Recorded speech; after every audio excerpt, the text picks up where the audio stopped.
네, 교회 여러분 안녕하십니까? 세례 특강 두 번째 시간을 계속 이어가도록 하겠습니다. 지난 시간에 우리가 기독교 구원에 대해서 말씀드린 걸 요약하자면 하나님이 우리를 일생을 통해서 세 번 부르신다. 구원을 위한 부르심, calling for salvation, 그리고 사명을 위해서 부르시는 calling for mission, 그리고 마지막 죽을 때 하늘에서 부르는 calling for heaven. 이 세 번의 부르심 중에 이제 그 첫 번째 부르심, 하나님이 우리를 구원하기 위해서 부르시는 이 구원에 대한 교리, 이 구원에 대한 말씀을 이제 했는데 그 첫 번째 이 구원에 대한 네 가지 메시지가 성경 전체를 통해서 나온다고 말씀드렸습니다. 첫 번째 메시지가 하나님이 인간을 창조하셨다. 그렇죠? 그래서 창조된 인간은 피조된 존재이고 하나님의 형상을 닮은 존재이고, 그리고 하나님과 관계에 있는 존재이고, 그리고 하나님께서 긍정하신 존재이고 하나님의 복을 받은 존재다. 너무나 아름다운 존재라는 거죠. 그 다음에 두 번째 메시지가 인간이 하나님을 배신했다. 떠나서 타락해서 죄인이 되었다. 그 얘기를 말씀드렸습니다. 그래서 인간은 죄인으로서의 인간이다. 그래서 이 죄인으로서의 인간은 아담 안에 있는 인간과 모세 아래에 있는 인간이 있는데, 아담 아래에 있는 이 진노의 자녀, 하나님을 알면서도 하나님을 외면하고 영광 돌리지 않고 감사하지 않는, 그래서 피조물을 조물주보다 더 경배하는 우상 숭배, 그리고 자기 정욕, 그리고 합당하지 않은 일, 그리고 자기 마음대로 세상을 살아가는 이 죄인이 되었다. 그래서 여기서 극복하기 위해서 율법이라는 것을 주셨는데, 이 율법 아래에 있는 인간, 모세 아래에 있는 인간도 이 율법으로 뭔가 우리가 구원을 받을 수 있다고 생각했지만, 율법은 죄를 깨닫게만 할 뿐, 인간의 한계를 알게 할 뿐, 인간에게 죄책감을 심어줄 뿐, 때로는 교만을 심어줄 뿐, 전혀 죄를 이길 수 있는 어떠한 힘도 율법에서는 없더라. 그리고 율법으로는 죄를 이길 수도 없고 그냥 인간은 괴로운 존재다라는 것을 알게만 해줄 뿐이라는 겁니다. 그래서 이제 누가 우리를 구원할 것인가? 이제 세 번째 메시지로 들어가겠습니다. 세 번째 성경에서 말하는 메시지는 뭐냐면, 인간이 스스로 노력해서 하나님께로 이르는 이 방향, 이게 많은 모든 종교들의 방향이죠. 인간이 수행해서 하나님께로 이르는, 자기가 해탈하고 노력해서 그래서 하나님을 찾았다라고 말하는데, 기독교는 그 반대라는 겁니다. 그게 아니라 하나님이 인간 세상으로 내려오신다는 거죠. 하나님이 내려온다. 구원이라고 하는 것은 구원받을 사람이 무엇을 해서 할 수 있는 걸 구원이라고 안 하죠. 레스큐라고 하는 거 있잖아요. 레스큐라고 하는, 구조한다라고 하는 것은 물에 빠져 있는 사람이 스스로 물을 밖으로 헤쳐나오는 걸 구조라고 안 하죠. 구조는 누군가가 와서 사람을 살려낼 때를 구조라고 하고, 이것을 구원이라고 합니다. 그래서 기독교를 왜 해탈의 종교라고 하지 않고 구원의 종교라고 하느냐 하면은, 바로 하나님이 내려오셔서 인간을 구원하셨다는 겁니다. 그래서 세 번째 메시지는 하나님께서 이제 내려오셨다고 하는 것인데, 이것을 이제 우리가 성육신이라고 합니다. 성육신, 인카네이션이라고 하잖아요. 카네이션, 그러니까 몸뚱아리가 되었다라는 겁니다. 육체가 되었다라는 거예요. 육체 속으로 들어왔다라고 하는 거예요. 그러니까 보이지 않는 하나님께서 보이는 인간의 몸 속으로 들어오셨다라고 하는 건데, 그래서 들어와서 인간에게 들어오신 그 성육신 하신 분이 바로 예수 그리스도시다, 이거죠. 예수 그리스도시다. 그래서 세 번째 메시지가 뭐냐면, 세 번째 메시지가 바로 이겁니다. 하나님께서 그의 아들, 그의 독생자 되시는 아들 예수 그리스도를 이 땅에 보내셨다라고 합니다. 보내셨다. sending. 하나님께서 예수를 보내셨다라고 합니다. 우리가 올라간 게 아니라 보내셨다. 성육신 하셨다. 이게 세 번째 메시지입니다. 도대체 인간이 인간 스스로를 구원할 수 없다는 것을 인정한 것이 기독교이고요. 그래서 하나님이 이 땅으로 내려왔다라고 하는 어마어마한 메시지가 됩니다. 그래서 이 땅에 내려온 예수 그리스도는 무엇을 하셨는가? 이 땅에서 하나님의 아들이신 예수께서 오셔서 무엇을 하셨는가? 첫째, 설교하셨죠. 프리칭이라고 합니다. 프리칭. 설교생. 하나님 나라를 전파하셨죠. 씨 뿌리는 비유를 통해서 여러 가지 이야기와 소설과 이런 것들을 통해서 인간들에게 하나님의 나라가 어떤 나라인지, 그리고 하나님은 어떤 분인지를 프리칭하셨습니다. 선포하셨습니다. 그 다음에 선포가 끝나면 뭘 하셨냐면은 티칭을 하셨습니다. 티칭. 그래서 예수님은 선포자예요. 선포자이시고, 그 다음에 선생님이세요. 스승. 가르치는 스승. 그 선포하신 다음에 뒤에 가서 제자들하고는 돌에 떨어진 씨는 이런 뜻이고, 또 가시밭에 떨어진 씨는 이런 뜻이고, 티칭을 하셨습니다. 위대한 스승이셨습니다. 그리고 예수님은 사람들을 고치셨습니다. 힐링을 하셨습니다. 힐링. 치료자. 3년 반 동안 예수님께서 이 땅에 오셔서 하신 일은 사람 고치고 가르치고 선포하시고, 이것이 주요 일이었습니다. 그리고 이 가르침 내용에는 예언도 많아요. 그래서 예수님을 예언자라고도 합니다. 프로페트. 모세 같은 예언자, 또 예레미야 같은 예언자, 또 뭐 세례 요한과 같은 예언자, 이런 그런 별명이 많았죠.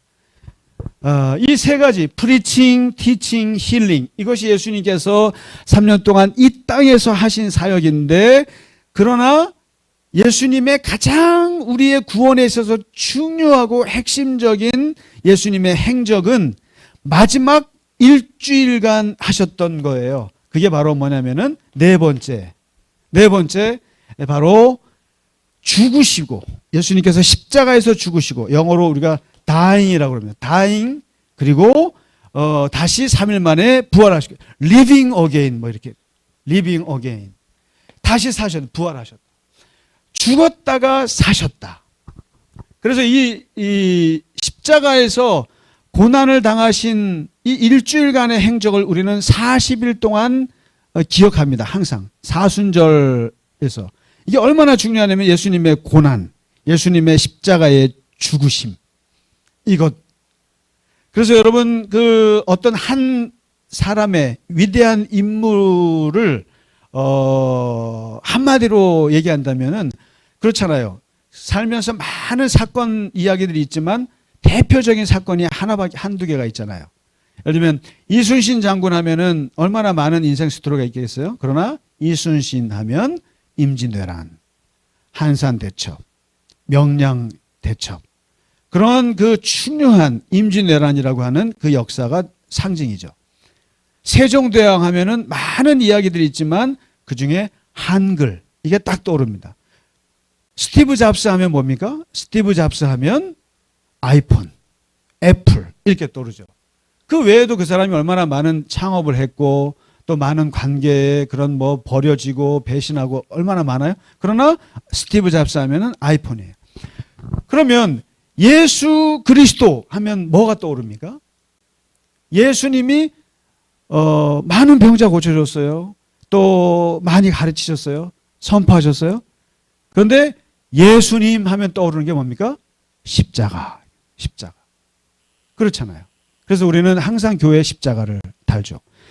그러니까 예수님의 핵심은 뭡니까? 십자가의 죽음이라는 거예요.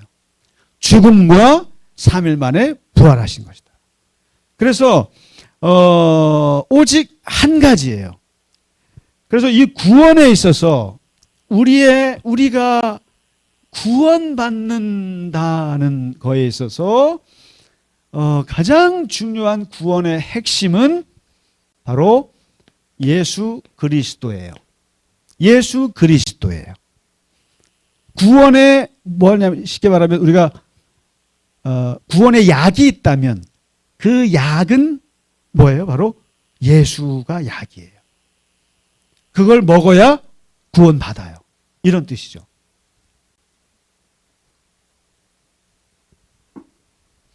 그러니까 구원의 내용인 거예요. 예수 그리스도가. 구원의 내용이에요. 구원의 컨텐츠라 이 말이죠. 가장 핵심적인 내용이에요. 그러면은 그 예수님의 구원의 컨텐츠로서, 핵심 컨텐츠로서의 예수님은 누구냐라고 했을 때 아까 프리칭, 티칭, 힐링이 있지만 핵심은 예수님의 십자가의 죽음과 고난과 부활. 이게 바로 우리의 구원의 핵심이 됩니다. 왜 그러냐면 이 죽음이라고 하는 거, 예수님의 십자가에서의 죽음은, 십자가의 죽음을 세 가지 해석이 있는데 첫 번째 해석은 정치적 해석이 있어요. 정치적 해석. 유대인의 왕으로 죽었잖아요. 그래서 예수님의 그 십자가의 패가 뭡니까? 유대인의 왕. 그러니까 로마 황제 앞에서 유대인의 왕이야? 이거 반역죄야. 그래서 예수님은 반역죄로 죽었습니다. 정치적으로. 그 다음에 종교적으로 해석하는 방법이 있어요. 예수님의 죽음을. 종교적으로는 예수님은 하나님의 아들이라고 떠들고 다니셨어요. 쉽게 말하면. 그리고 안식일을 막 범하는 것 같았어요. 그래서 이것을 유대 지도자들이 신성모독죄로 걸린 겁니다. 신성모독죄. 그러니까 정치적으로는 반역자고 종교적으로는 신성모독죄로 죽으셨다 이거예요. 이게 성경에서 있는 사실이에요. 사실인데 그러나 예수님이 십자가에 죽으시고 나서 그 다음에 사도행전, 그 다음에 사도 바울의 편지들, 그 다음에 제자들이 오순절 성령을 받고 나서 그 다음에 이 기독교인들이 부활하신 예수님을 체험하고 나서 그들이 경험한 해석은 뭐냐면 바로 예수님의 죽음은 대속적 죽음이다. 대속이었다. 대신 우리를 위해서 죽으신 죽음이다. 이게 바로 기독교의 십자가 해석이에요. 그러니까 예수님의 죽음은 우리의 죄를 사하시기 위해서, 우리의 죄를 짊어지시기 위해서 하나님과 우리 사이에서 대신 죽으셨다라는 겁니다.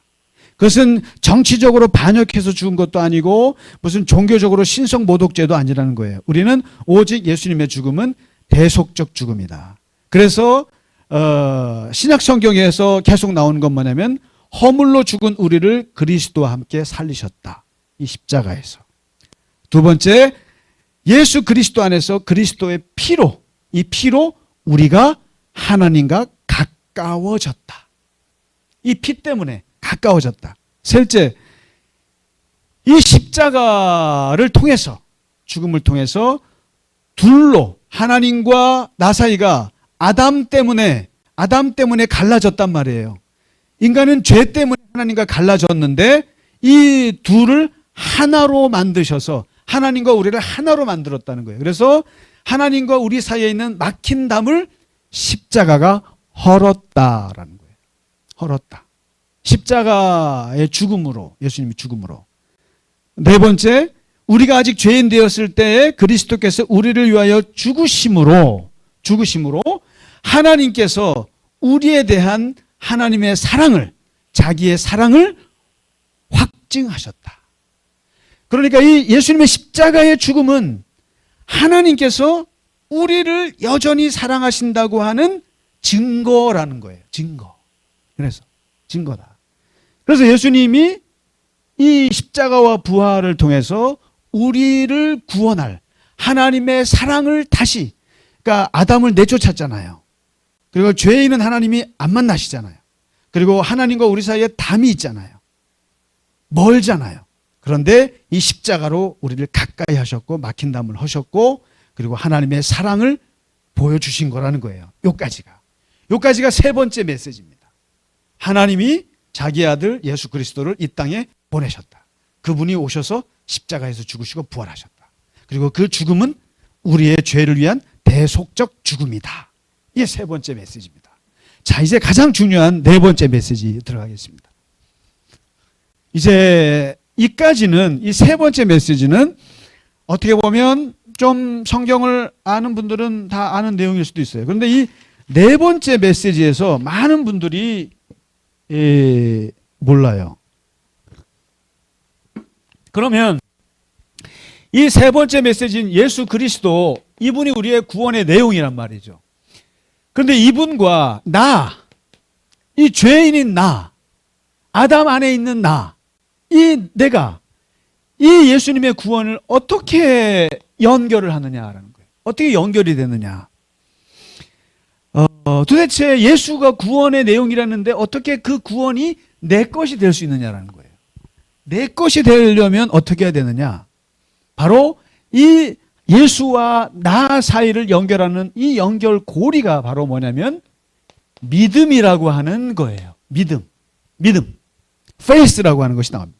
그래서 네 번째 메시지는 뭐냐면 바로 예수 그리스도를 믿음으로 말미암아 구원을 받는다. 예수 그리스도를 믿음으로 말미암아 구원을 받는다. 이게 기독교 구원의 마지막 네 번째 메시지가 됩니다. 이거예요. 그러니까 구원은 어떻게 받느냐? 바로 예수를 믿음으로 구원받는다. 이거예요. 이게 마지막 메시지입니다.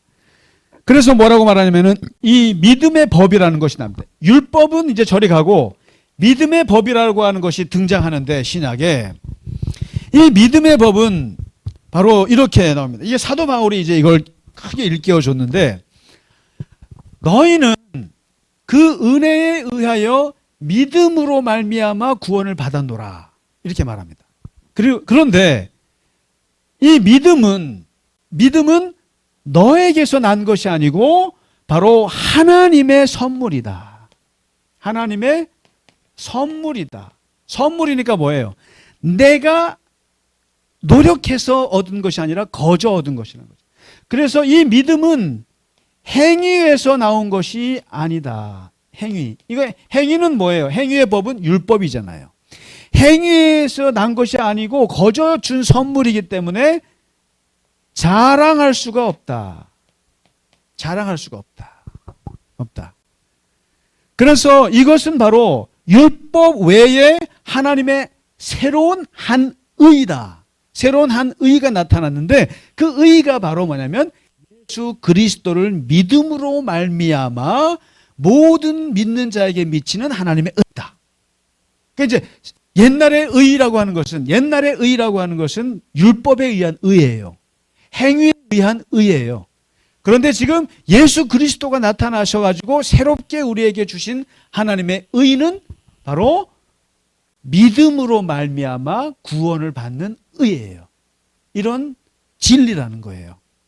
자, 그래서 신약 성경에서 이제 뭐라고 바울이 얘기하냐면, 그래도 로마서가 굉장히 구원의 책이에요. 아주 중요한 책인데, 뭐냐면 사람이 의롭다고 하심을 얻는 것, 이게 쉽게 말하면 구원받는 거는 율법의 행위에 있지 않고 믿음으로 되는 줄 우리가 인정하노라.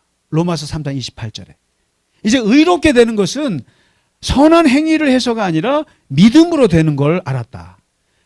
그리고 복음에는 하나님의 의가 나타나서 믿음으로 믿음에 이르게 하나니 기록된 바 오직 의인은 믿음으로 말미암아 살리라. 이제 믿음. 이게 바로 루터가 종교 개혁을 일으키게 했던 결정적인 로마서 1장 17절의 말씀이죠. 자, 여기서 한 가지 우리가 하나 꼭 짚고 넘어가야 될 게 있습니다. 바로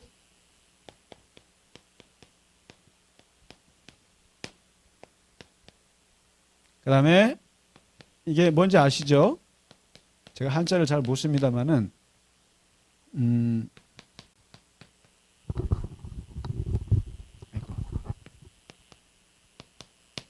이런 말이 있습니다. 이게 지금 구약에도 의인이란 말이 나오고 신약에도 의인이란 말이 나와요. 근데 구약에서는 이 의인이 뭐냐면 바로 의로운 사람이에요. 그래서 아브라함이 소돔에 의인이 10명이 없어서 심판을 받았다 할 때 그 의인이에요. 그래서 구약에서 수도 없이 나오는 게 의인이에요. 하나님이 인정하는 의로운 사람. 근데 신약에서 말하는 의인은 바로 이것을 이신칭의라고도 해요. 의인은 이 인이 사람인이 아니라 인정하다 할 때 인이에요. 인정하다 할 때 인. 왜냐하면 의롭다고 인정해 준다라는 뜻이에요.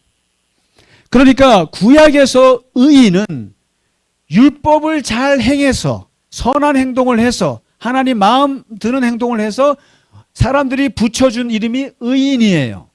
그런데 신약에서 말하는 이 한자 의인은 하나도 의로울 것이 없어요. 아브라함처럼 의롭지도 않고 선한 일을 하지 않았는데도 의롭다고 인정해 준다라는 거예요. 의롭다고. 또는 이것을 의롭다고 의롭다고 칭해 준다라는 거예요. 이게 바로 기독교 구원에서 말하는 이제 새로운 의인이에요. 그래서 이것을 이신칭의, 이 뭡니까? 믿음으로 말미암아 의롭다고 칭해 준다. 이게 바로 중생이에요. 이것이 바로 구원이에요. 이것이 바로 거듭남이에요. 이게 바로 하나님의 자녀가 되었다는 뜻이에요. 그러니까 구원받았다고 하는 것은 이제는 하나님이 의롭다고 인정해 주는 거예요. 그러니까 여기서는 내가 자랑할 게 없어요. 그렇잖아요. 하나님이 그냥 죄인을 의롭다고 인정해 주는 거니까. 그러면 최소한 우리가 구원을 받는데 필요한 조건이 있어요. 그래도 조건이 있는데 그 조건이 사도 바울이 뭐라냐면은 입으로 시인해라. 입으로 시인하여 의에 이른다. 그리고 마음으로 믿어서 구원을 받는다. 그리고 누구든지 주의 이름을 부르는 자는 구원을 받는다. 자, 여기서 이제 구원받는 조건을 보니까 옛날에는 손과 발이었어요. 뭔가 해주고 뭔가를 이렇게 뛰어다니고 했는데 지금 신약에서 말하는 구원의 최소한의 조건은 입이에요. 입이 뭡니까? 입으로 예수가 하나님의 아들인 걸 난 믿어. 시인해. 시인이 뭡니까? 입으로 내뱉어야 되는 거예요. 내뱉는 거예요. 그리고 주의 이름을 부르는 자 구원을 받을 것이다. 그 다음에 마음이 있어요. 마음으로 믿어서 구원에 이른다라는 거예요. 이제 그러니까 구약의 그 구원 개념이랑 완전히 달라요. 이제는 입으로 예수님을 시인해요. 그래서 우리가 이 시인하는 예식이 바로 세례식이에요. 예수를 나의 구세주로, 나의 구주로, 나의 하나님의 아들로, 나의 인생의 주인으로 영접합니다. 인정합니다. 라고 시인하는 거예요. 이게 세례식이죠. 그 다음에 예수를 부르는 거예요. 찬양하고. 그리고 마음으로 믿는 것. 아무런 행동이 필요 없어요. 입과 마음이면 끝이에요. 자, 이렇게 해서 구원받는 거예요. 쉽게 말하면. 그러나 이것도 최소한의 조건이에요. 우리가 구원받았다고 하는 것은 그냥 하나님이 하시는 일이에요. 세상에 구조를 내가 구조해서 내가 합니까? 아니잖아요. 다른 사람이 나를 그냥 구조해 준 거 아니잖아요. 그 구조를 내가 원하는 때 내가 원하는 방식으로 구조받나요? 아니잖아요. 그냥 하나님이 원하는 방식으로 구원하세요. 그러니까 우리를 어떻게 하나님이 구원하시는지는 아무도 몰라요. 모르는 거예요.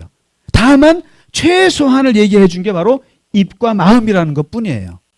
이걸 무슨 행위라고 하면 행위라고 하시면 행위가 아니죠. 그러니까 이 구원받았다고 하는 것은 굉장히 신비로운 건데 그러면 도대체 이제 아주 중요한 이제 질문입니다. 내가 구원받았다고 하는 것을 어떻게 아는가? 내가 구원받았다는 거죠. 아니 내가 물에 빠져 죽었는데 한밤중에 누가 와서 머리를 잡아서 건졌어요. 그래서 내가 해변가로 끌려가서 숨을 쉬고 살게 됐어요. 근데 보니까 아무도 없네. 근데 누가 나를 구원했는지도 모르겠고 내가 어떻게 구원받았는지 내가 물속에서 기절했었으니까. 그리고 아무것도 모르고 있는 상태인데 내가 구원받았는지 어떻게 구원받았는지 알지? 그래서 내가 어떻게 구원받았는지 알까? 자, 중요한 것은 해변가에서 떠내려가던 사람이 그냥 누가 와서 구해주고 도망가면 그냥 살았으면 그만이지. 뭐 누가 구했는지 알게 뭐야. 이럴 수 있죠. 그런데 기독교의 구원은 누가 어떻게 그리고 아니면 내가 어떻게 됐는지를 정확히 자기 인식을 해야 되는 종교예요.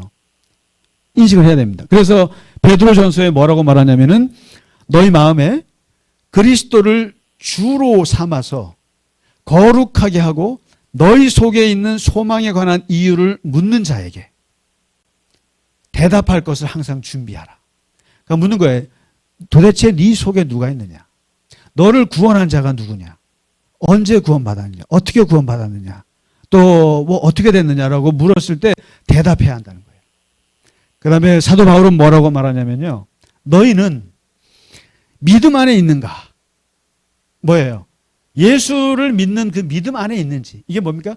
예수님이 내 안에 있는지, 예수님이 내 밖에 있는지, 이것을 항상 시험하라. 시험하고 확증하라. 이거 재민. 그러니까 항상 내 안에 예수가 있는지를 테스트해 보라는 거예요. 그리고 이것이 내가 구원받았는지 안 받았는지를 내가 확증하라는 거예요. 사람들 앞에. 그래서 뭐라고 하냐면 예수 그리스도께서 너희 안에 계신 줄을 스스로 알지 못하느냐. 스스로 안다라는 게 뭐예요? 자의식이잖아요. 자의식이에요. 이게 자기 확증이에요. 자기 확신이에요. 기독교인들은 예수가 내 안에 있다라는 것을 내가 확신해야 돼요. 확증해야 됩니다. 다른 사람한테도. 만일 확증하지 못한다면, 만일 예수님이 내 안에 있다는 것을 의식하지 못한다면 너는 버리운 자다. 다시 말해서 구원받지 못했다는 거죠. 구원받은 사람이 아니라는 거예요. 무서운 얘기입니다. 그러니까 당신 죽어서 천국 갈 수 있어요? 물어보면 네, 저 천국 갑니다. 아, 참 뻔뻔하네. 이렇게 말할지 몰라도 아니에요. 기독교인들은 그리고 이런 사람이 있어요. 내가 천국 갈지 지옥 갈지 가봐야 알지 어떻게 알아요? 이런 질문은 아주 어리석은 질문이에요. 기독교는 내가 천국 갈지 내가 하나님의 사람인지를 내가 다 알아요. 내가 알아야 해요. 그래서 남들이 가봐야 알지 이건 말이 안 돼요. 자기 확증을 하는 종교예요. 그래서 conviction이라고 하는 이 말은 기독교에만 있어요. 여러분 내가 부처님을 믿습니다 하고 가르칩니까? 내가 알라를 확신합니다. 이건 따져요? 아니죠. 우리는 근데 따져요. 구원 받았습니까? 구원 받았습니다. 이거를 확증해야 돼요. 확증해야 돼요. 그럼 도대체 내가 구원 받았는지 안 받았는지 어떻게 아느냐? 여기에서 바로 이 시점에서 아주 중요한 시험을 당하게 됩니다. 바로 구원파라고 하는 이단이 등장해요. 이때. 왜냐하면 너 언제 구원받았느냐? 언제 구원받았느냐? 언제 예수 믿고 거듭났느냐? 묻습니다. 근데 언제인지 모르겠는데 그러면은 이렇게 묻습니다. 그게 말이 되냐? D.L. 무디는 1855년 4월 21일 날 거듭났대. 찰스 스펄전 같은 위대한 영국의 설교가는 1850년 1월 6일 날 태어났대. 감리교 창시자 요한 존 웨슬리는 1738년 5월 24일 날 올더스게이트 거리에서 거듭났대. 야, 너 어머니 뱃속에서 태어난 날짜는 기억하면서 그래서 맨날 그때마다 케이크 들고 그 촛불 켜면서 0으로 태어난 날을 왜 기억 못하니? 하면서 물으면 사람들이 당황스럽습니다. 와, 내가 엄마 뱃속에서 태어난 날은 알아도 내가 0이 태어난 날을 거듭난 날, 구원받은 날은 모르겠네.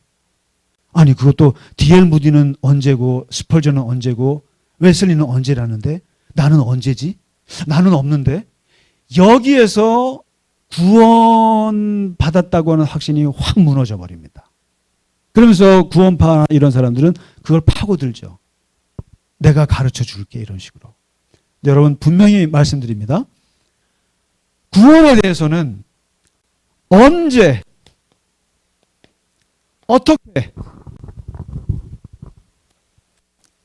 어떻게 이거는 질문하면 안 돼요. 그리고 답도 없어요. 언제 구원받았습니까? 어떻게 구원받았습니까? 답이 없어요. 아, 내가 방언을 하던 날 그날 구원받았어요. 아, 내가 교회 가던 날 구원받았어요. 아, 내가 기도 중에 무슨 이상한 꿈을 꿨어요. 환상을 봤어요. 그런 말도 안 되는 체험, 인간적인 체험들 가지고 구원의 날짜를 따지면 안 돼요. 그리고 구원은 날짜가 없어요. 언제 받았는지 몰라요. 그리고 언제 어떻게 구원만 몰라요. 쉽게 말해서 아까 말씀드렸잖아요. 물에 빠진 나를 한밤중에 누군가가 건져주고 갔어요. 근데 그게 언제 어떻게 했는지 몰라요. 신비적인 과정이에요. 그것은. 하나님이 인간을 구원하는 그 과정은 신비한 과정이에요. 그래서 이것을 예수님이 뭐라고 했냐면은 거듭남 얘기할 때 바람으로 얘기했어요. 바람. 성령의 역사란 말이에요. 거룩한 하나님의 성령의 역사로 우리가 구원을 받는데 그것은 바람 같아요. 성령의 역사는. 어디서 와서 어디로 가는지 몰라요. 언제 몰라요, 이거. 그리고 이 바람은 마음대로 불어요. 어떻게 부는지 몰라요. 동서남북 정해져 있지 않아요. 바로 하나님의 사람 각자를 구원하는 방식은 다 달라요. 다 달라요. 그리고 몰라요. 우리가 절대 알 수가 없어요. 그런데 이 바람이 어디로 가는지 어떻게 부는지는 알 수 없지만 한 가지 분명히 아는 것은 바람이 지나간 자리는 알아요. 바람이 지나간 나무, 바람이 지나간 내 머릿결은 다 알아요. 어떻게 합니까? 내 머릿결이 왼쪽에서 오른쪽으로 벗겨졌어요. 그 다음에 바람이 불어서 낙엽이 떨어졌어요. 그거 보고 어떻게 합니까? 아, 바람이 불고 지나갔구나. 알죠. 똑같습니다. 구원이라고 하는 것은 어떻게 언제 구원받았는지 몰라도 구원받은 결과는 알아요. 그 성령이 지나간 자리 알아요. 그 지나간 자리가 뭡니까? 바로 내가 예수님을 찬양하고 있어. 내가 하나님의 말씀을 보고 있어. 내가 하나님을 사랑하는 마음이 생겼어. 내가 구두쇠 같은 내가 하나님의 교회 가서 헌금을 다 해. 내가 사람들 예수님 하나님의 마음이 내 속에 있어. 이 결과예요. 내가 옛날에는 그런 마음이 없었거든요. 근데 지금 내가 그렇게 변했어요. 그래서 구원이라고 하는 것은 절대로 과정을 물어보시면 안 돼요. 구원은 무엇으로 하냐면은 결과로 하는 거예요. 결과로. 그래서 요한복음 9장에 날 때부터 소경된 사람을 붙잡아 놓고 예수님이 실로암에 가서 눈을 뜨게 했잖아요. 그리고 예수님이 사라지셨어요. 그러니까 사람들이 바리새인들 와서 묻잖아요. 너 도대체 어떻게 눈을 떴느냐? 그랬더니 어떻게 떴는지 모르겠는데 그냥 예수라고 하는 분이 와서 그래서 눈을 뜨게 했어요. 근데 3번, 4번을 이렇게 어떻게 꼬치꼬치. 인간은요, 항상 보면 how를 캐물어요. 어떻게. 그런데 하나님은 어떻게 되든 답을 안 하셔요. 그러니까 이 소경된 사람이 뭐냐면은 어떻게 내가 눈 떴는지 모르겠다. 나도 잘. 근데 분명히 아는 건 하나 있다.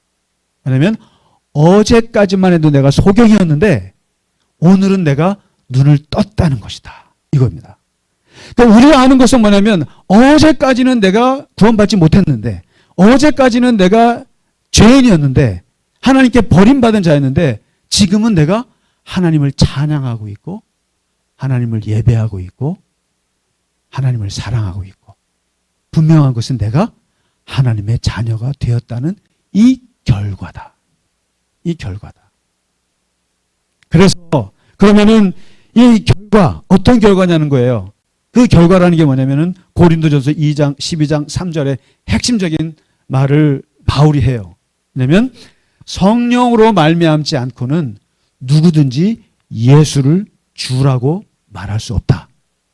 자, 그러면 보세요. 이제 내가 구원받았는지 안 받았는지를 어떻게 하냐요. 이 구원받았다는 게 뭡니까?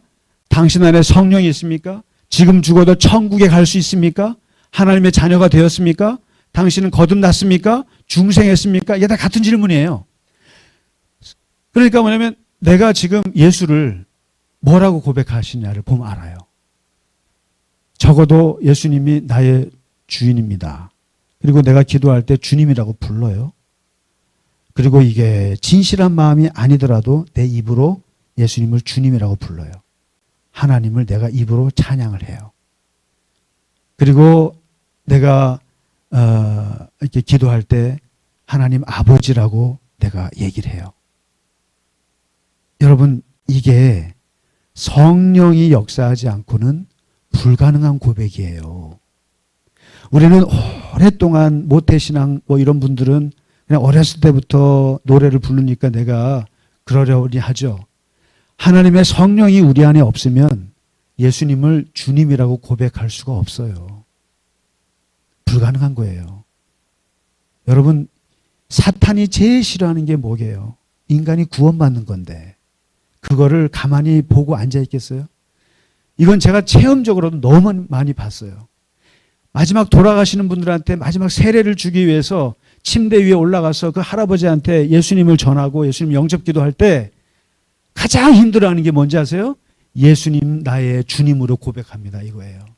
예수님을 나의 주로 고백하는 것은 성령의 도우심이 없이는 불가능한 고백이라고요.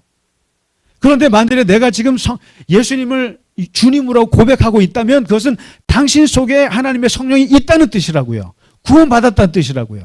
하나님의 천국 백성이 되었다는 뜻이라고요. 그러니까 어디 가서 남들이 너 구원받았냐 안 받았냐 할 때 나 구원받았어요 라고 말을 하세요. 그리고 어떻게 구원받았냐 그러면은 나는 구원받은 과정은 몰라도 내가 예수님을 주로 고백하고 있다는 거예요. 내가 주님을 찬양하고 내 입술로 그렇게 하나님을 찬양하고 있다는 거예요.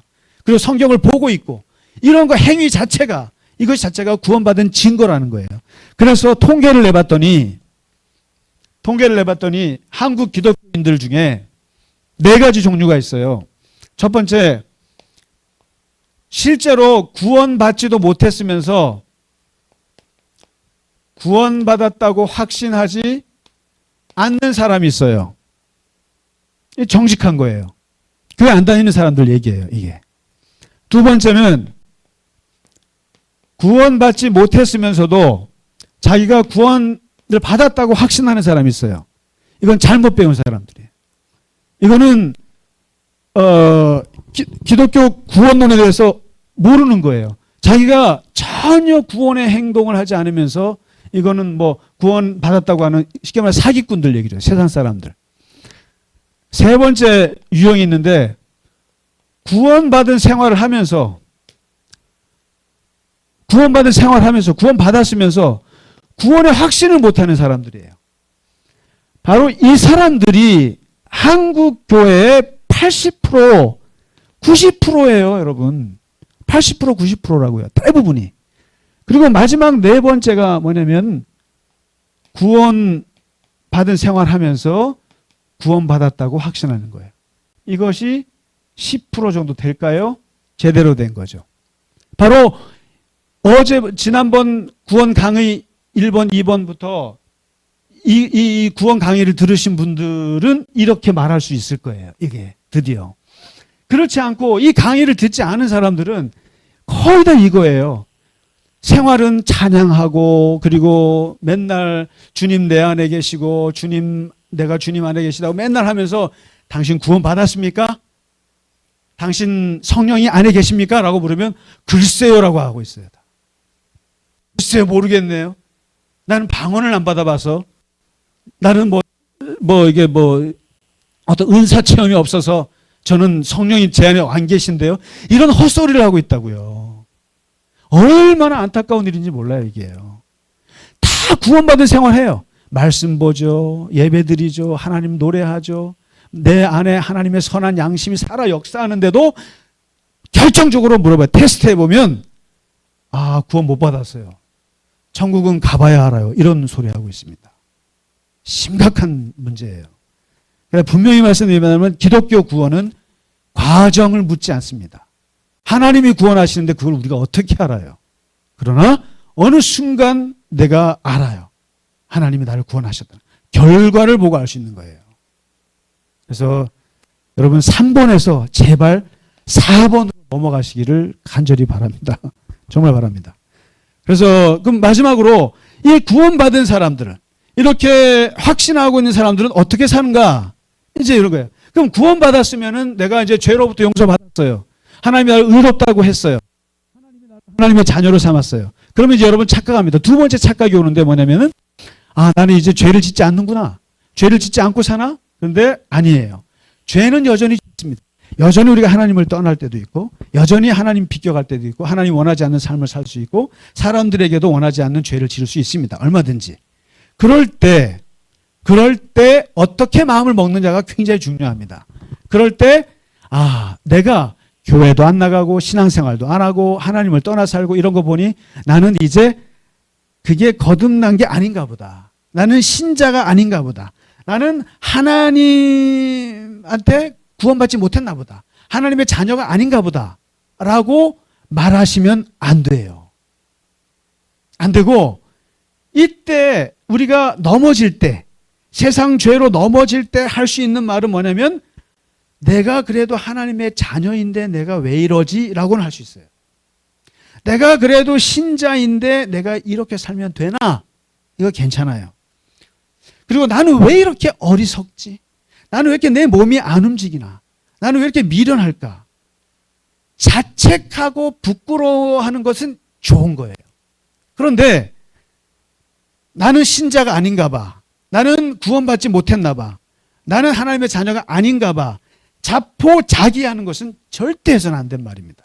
그래서 이 구원받았다고 하는 것은 구원의 확신을 하게 되었다라고 하는 것은 이건 뭘 말하냐면 쉽게 말하면 내 안에 하나님의 자녀의 하나님의 DNA가 들어왔다는 뜻이에요. 뭐냐면 이렇게 여러분 송아지가 뭡니까? 송아지라고 하는 것은 소의 DNA가 들어앉아 있는 게 송아지죠. 강아지는 개의 DNA가 들어있는 게 강아지란 말이에요. 그러면은 하나님의 자녀가 됐어요, 우리가. 하나님의 자녀는 뭐예요? 하나님의 DNA가 들어있는 게 하나님의 자녀예요. 무슨 말입니까? 그러면 이 송아지가 소처럼 살아요? 아니죠. 망나니로 살죠. 여기로 넘어지고 저기로 넘어지고 엉뚱한데 엄마한테 젖을 안 빨고 저 개한테 가서 빨고 송아지가 마음대로 똥 싸고 그럴 거 아닙니까? 그런데 그걸 보고 뭐라 그래요? 너는 소가 아니야 라고 그래요? 아니죠. 너는 아직 부족해. 이제 자라야 돼. 그러나 송아지를 버리지 않습니다. 마찬가지로 하나님의 자녀가 계속 넘어지죠. 엉뚱한 데 넘어지고 죄 짓고 쓰러지고 하죠. 그렇다고 해서 그것을 하나님의 자녀가 아니라고 그래요? 아니죠.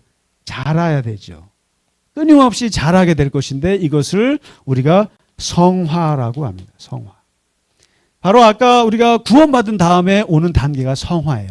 이 성화의 단계는 전쟁 같은 인생입니다.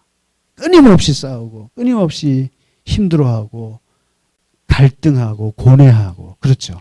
그렇다고 해서 그 갈등과 고뇌가 하나님의 자녀가 아니다? 아니죠. 쓰러지고 넘어지고 자빠져도 끊임없이 하나님의 자녀는 그 하나님의 DNA가 절대로 나갈 수 없어요. 그래서 세례는 딱 일생에 한 번밖에 안 줍니다. 한 번이에요. 왜냐하면 한 번 신자는 영원한 신자고 한 번 구원은 영원한 구원이에요. 그래서 임종시에 치매가 걸려서 딴소리 해도 상관없어요. 괜찮아요. 중요한 것은 한 번 구원받았으면 영원한 구원이래요. 그래서 한 번 하나님의 자녀가 된 사람은 영원한 하나님의 자녀지 하나님의 자녀가 됐다가 사탄의 자녀가 됐다가 귀신의 자녀가 됐다가 이렇지 않습니다. 하나님의 자녀는 영원한 하나님의 자녀입니다. 그래서 이것은 반복할 수가 없어요. 번복될 수가 없고 그래서 이 번복될 수 없는 하나님의 이 은혜를 표징으로 나타내는 것이 바로 세례입니다. 세례. 그래서 우리 장로님들 중에 나는 유아 세례 받아서 나는 또 받고 싶어요. 그때 내가 뭘 알고 세례 받았는지 모르겠어요. 그래서 또 한 번 하는 그런 분들도 있습니다만은 마음 같아서는 요단강 가서 하고 싶습니다만은 한 번 구원은 영원한 구원이기 때문에 세례는 한 번 세례인 거죠.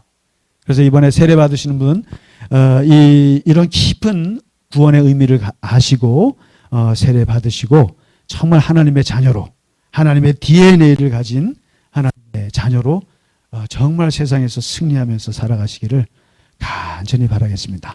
네, 세례 특강 두 번째 마치도록 하겠습니다. 네, 다시 한번 말씀드립니다만은 이 구원 강의는 정말 중요한 강의입니다. 그래서 잘 들으시고 내가 구원의 확신을 가지고 하나님 나라 가는 날까지 굳세게 사시기를 간절히 바랍니다. 감사합니다. 수고 많으셨습니다.